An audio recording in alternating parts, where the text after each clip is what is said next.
نبی کریم صلی اللہ تعالی علیہ وسلم نے ارشاد فرمایا قیامت کے قریب زلزلے زیادہ ہوں گے، کتنے بڑھ جائیں گے، قتل و غارت گری عام ہو جائے گی.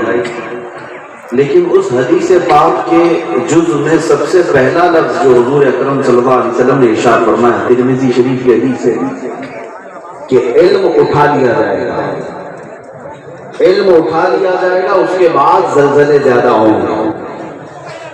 عذاب اللہ تبارک و تعالیٰ کا کثرت سے آئے گا، یہ کے بعد دیگرے الگ الگ شکلوں میں. علم اٹھا لیا جائے گا کا مطلب کیا ہے؟ یعنی کتابیں اٹھا لی جائیں گی یا نوٹ بک جس میں لکھے جاتے ہیں وہ سب اٹھا لیے جائیں گے؟ نہیں، علماء دھیرے دھیرے دنیا سے رخصت ہو جائیں گے اور نئے لوگ ان کی جگہ نہ لے پائیں گے. میرے عزیزو، یہ حالات ہم آج دیکھ رہے ہیں. کوئی بھی اچھے گھر کا بندہ آج اپنے بچوں کو علم دین پڑھانا نہیں چاہتا، مدرسوں میں بھیجنا نہیں چاہتا. یہی علماء کے رخصت ہونے کا اور پھر بڑے علماء کی جگہ نہ لینے کا واضح نظارہ ہمیں دیکھنے کو ملتا ہے. لیکن اس کے باوجود جب مدرسوں کے جلسے میں ہم جاتے ہیں، کئی علماء کے سروں پر دستار فضیلت دیکھتے ہیں، تو پھر دل میں یہ احساس بیدار ہو جاتا ہے کہ ابھی علماء میدان میں آ رہے ہیں، انشاءاللہ اللہ کا عذاب نہیں آئے گا. سبحان اللہ، سبحان اللہ. جب تک ان مدارس کی ترقی جاری رہے گی اور یہاں سے علماء نکلتے رہیں گے، اللہ کا عذاب نہیں آئے گا. میرے عزیزو، ہم قیامت کے قریب آ چکے ہیں، جبکہ نبی پاک صلی اللہ تعالیٰ علیہ وسلم نے خود ارشاد فرمایا کہ میں اور قیامت ایسے ہیں جیسے دو انگلیاں قریب ہوتی ہیں. قیامت کے اتنے قریب ہم آ چکے ہیں. جب 1400 سال پہلے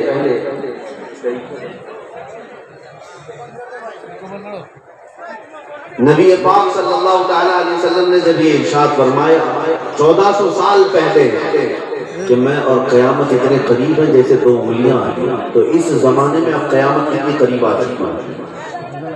میرے عزیزو، قیامت کے آنے سے پہلے جو علامات میرے آقا صلی اللہ تعالیٰ علیہ وسلم نے بیان فرمائے وہ تقریباً ظاہر ہو چکی ہیں. علامات صغریٰ، علامات کبریٰ. چھوٹی علامتیں ظاہر ہو چکی، بڑی علامتیں باقی رہ گئیں. بڑی علامتوں میں سورج کا پچھم سے نکل آنا، دجال کا ظاہر ہونا، یاجوج ماجوج کا زمین پر آنا، دابت الارض کا، عیسیٰ علیہ السلام کا نازل ہونا، یہ بڑی نشانیاں ہیں. لیکن جو چھوٹی نشانیاں ہیں وہ تقریباً ہو چکی. ان میں اب رسول کریم صلی اللہ تعالیٰ علیہ وسلم سے جو سوال کیا گیا تھا کہ یا رسول اللہ صلی اللہ علیہ وسلم، زمین میں زلزلے کیوں آتے ہیں؟ ابھی دنیا پورے ترکی اور سیریا، ملک شام کے زلزلوں سے خوفزدہ ہے. زمین کا پھٹ جانا اور زلزلوں کا آنا کیوں ہوتا ہے؟ نبی پاک صلی اللہ تعالیٰ علیہ وسلم نے ارشاد فرمایا یہ اللہ کے عذاب کی نشانی ہے، یہ اللہ کے عذاب کی نشانیاں ہیں. اور جب رب تبارک و تعالیٰ بندوں سے ناراض ہوتا ہے تو اس کے عذاب کی شکلیں الگ الگ ہیں. پچھلی امتوں کی طرح تو عذاب اب آتا بھی نہیں، لیکن آپ کو میں بتاؤں وہ قومیں جب جب نافرمانی کرتی رہی اللہ کا عذاب آتا رہا.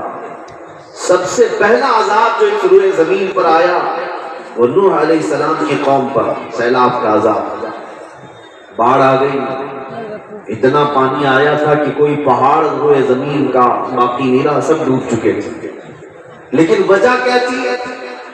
وہ نافرمانی تو کرتے تھے، گناہ کرتے تھے، کفر بھی کرتے تھے، لیکن ان کی سخت ترین جو ادا تھی، عمل تھا جو سخت ترین، وہ یہ کہ نبی کو جھٹلاتے تھے اور اتراتے تھے. قالوا یا نوح قد جادلتنا فاکثرت جدالنا فأتنا بما تعدنا ان كنت من الصادقین.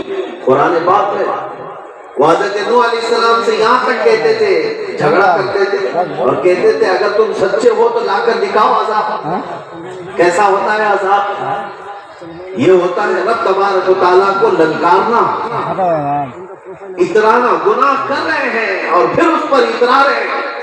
دیکھتے ہیں ہم یہ عذاب کیسا ہوتا ہے. تو حضرت نوح علیہ السلام نے رب ذوالجلال کی بارگاہ میں عرض کیا رب انی مغلوب فانتصر، اے اللہ تو مدد نازل فرما میری، میں مغلوب ہو گیا۔ قرآن میں سورہ نوح میں رب تعالیٰ فرماتا ہے وَفَجَّرْنَا الْأَرْضَ عُيُونًا فَالْتَقَى الْمَاءُ عَلَى أَمْرٍ قَدْ قُدِرَ، ہم نے زمین کو پھاڑ دیا اور اس سے چشمے بہنے لگ گئے، یہاں تک کہ آسمان کو بھی وَفَتَحْنَا عَلَيْهِمْ أَبْوَابَ السَّمَاءِ بِمَاءٍ مُنْهَمِرٍ، ہم نے آسمان کے دروازے کھول دیے، یہاں تک کہ پانی اتنا برسا، زمین سے بھی پانی آسمان سے بھی پانی، پوری روئے زمین میں ڈبا دی گئی، غرق ہو گئے سارے لوگ سوائے نوح علیہ السلام کی کشتی کے۔ پھر زمانہ بدلتا گیا، وہ لوگ توبہ کر چکے، نوح علیہ السلام کی امت ان کے ساتھ فرما برداری کے ساتھ رہی، صرف 80 لوگ بچے تھے پوری دنیا میں۔ اس کے بعد دور بدلتا رہا، لوط علیہ السلام کی قوم آئی جو نہایت ہی فحش اور بدکاری میں مبتلا رہی، فحاشی، وہ شہوت کو مردوں کے ساتھ پوری کرنے میں اپنی فحش کاموں میں مبتلا رہے۔ اللہ تبارک و تعالیٰ کے نبی لوط علیہ السلام آئے، ان کو ڈراتے رہے، لیکن وہ قوم ڈرتی نہیں تھی، وہ اپنی بدکاریوں میں ملوث رہی۔ اللہ تعالیٰ نے اس قوم پر بھی عذاب بھیجا۔ کون سا عذاب تھا؟ اللہ تبارک و تعالیٰ نے قوم لوط پر جو عذاب بھیجا وہ نوکیلے پتھر تھے، نوکیلے پتھر ان پر برسائے گئے،